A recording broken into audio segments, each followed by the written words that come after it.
On April 25, 2025, it wasn't a handshake that shocked the world. It was silence.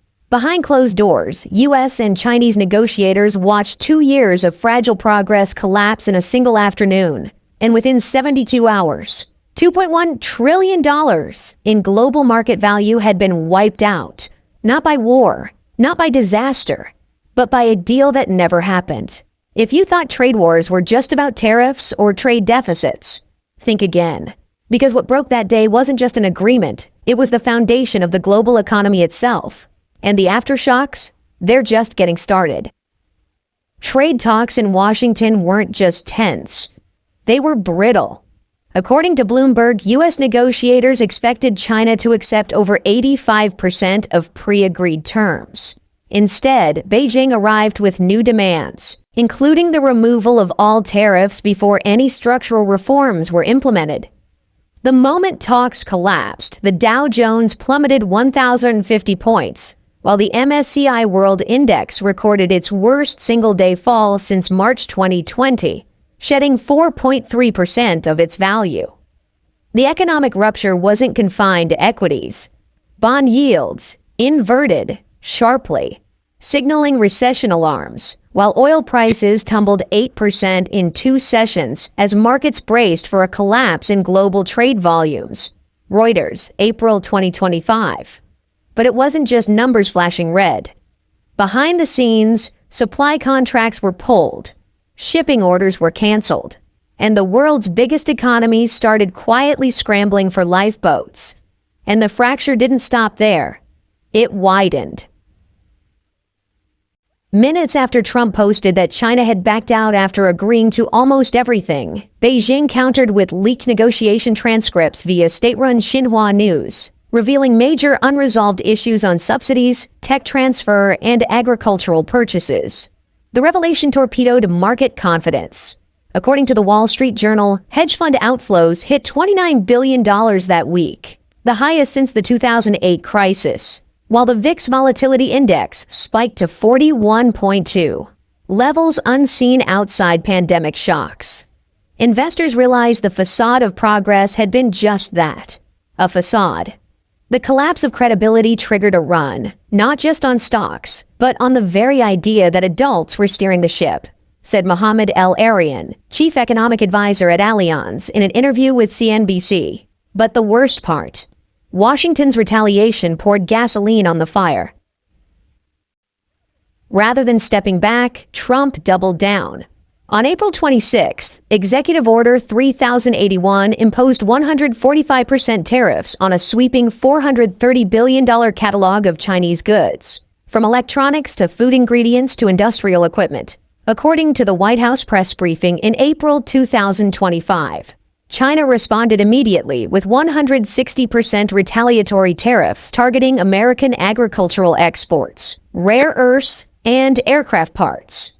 Within a week, the European Stoxx 600 index lost 7.2% as supply chains dependent on trans-Pacific trade collapsed, while India's rupee fell 4.1% amid fears of a regional slowdown, reported Bloomberg. This isn't a trade dispute anymore, it's systemic decoupling, warned Kristalina Georgieva, managing director of the IMF, as she slashed 2025 global GDP growth forecasts from 2.4% to 0.8% at an emergency press conference. And while Wall Street panicked, Main Street started feeling the punch.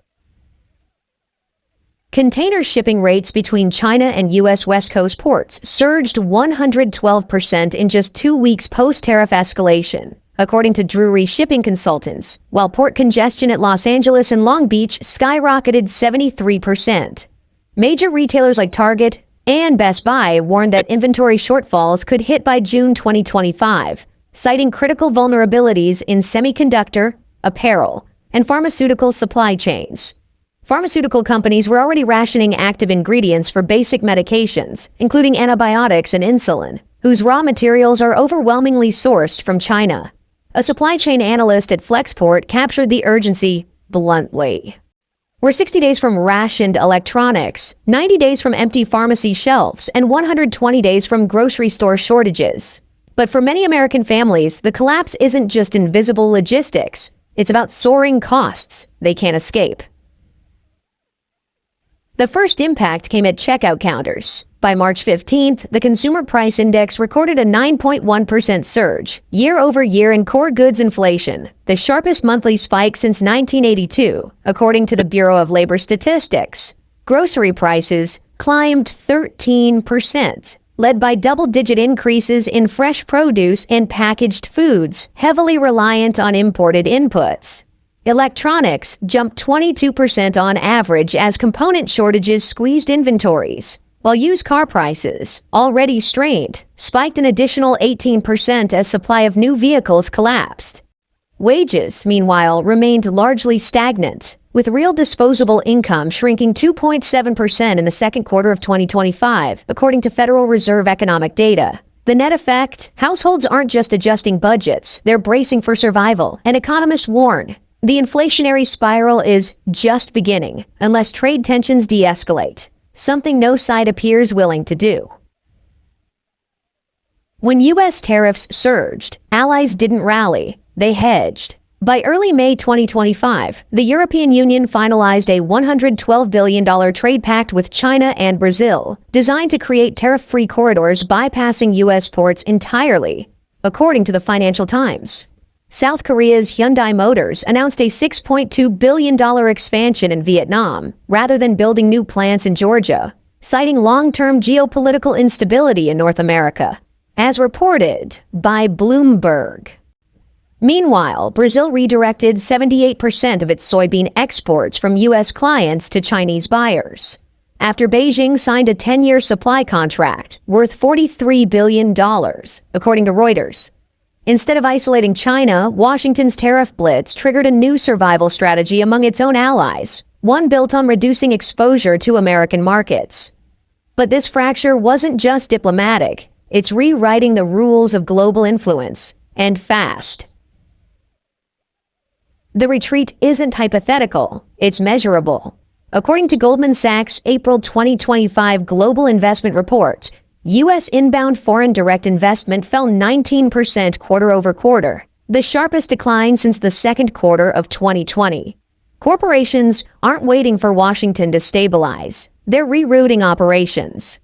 Ford canceled $3.5 billion in EV plant expansions in Ohio, shifting future projects to Mexico and Canada, according to the Wall Street Journal. Major U.S. agricultural cooperatives, once dominant in global grain trade, lost $5.8 billion in contracts to Brazilian and Argentine competitors between March and May alone, as per USDA export data from May 2025.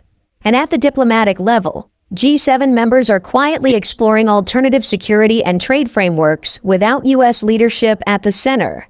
The question isn't whether America is losing ground. It's whether the erosion is now irreversible. The old globalization model, where goods, finance, and ideas flowed freely, is disintegrating. What's replacing it is a hard bifurcation. In May 2025, China's Ministry of Commerce announced the launch of a $580 billion Global South Development Fund to underwrite supply chain projects in Africa, Latin America, and Southeast Asia, an explicit alternative to Western financing models, as reported by Reuters. Meanwhile, U.S. allies are quietly signing contingency agreements for critical minerals, microchips, and food supply with non-Western countries, bypassing dollar transactions entirely in favor of local currency swaps. J.P. Morgan's May 2025 report framed it bluntly. We are witnessing the architecture of globalization 2.0. Fragmented, defensive, adversarial. The world isn't just drifting apart economically. It's being carved into spheres of influence, with every shipment, every investment, every trade route becoming the loyalty test. And the bigger threat, this fragmentation doesn't end in tension. It could end in collapse. The warning signs are flashing everywhere. The World Bank's emergency projections released in May 2025 slashed global GDP growth estimates to just 0.9% for the year, barely skimming recession territory. U.S. consumer confidence plunged to a 14-year low, with household spending contracting 1.8% in April alone, according to the University of Michigan Consumer Survey from May 2025. Bond markets are screaming distress,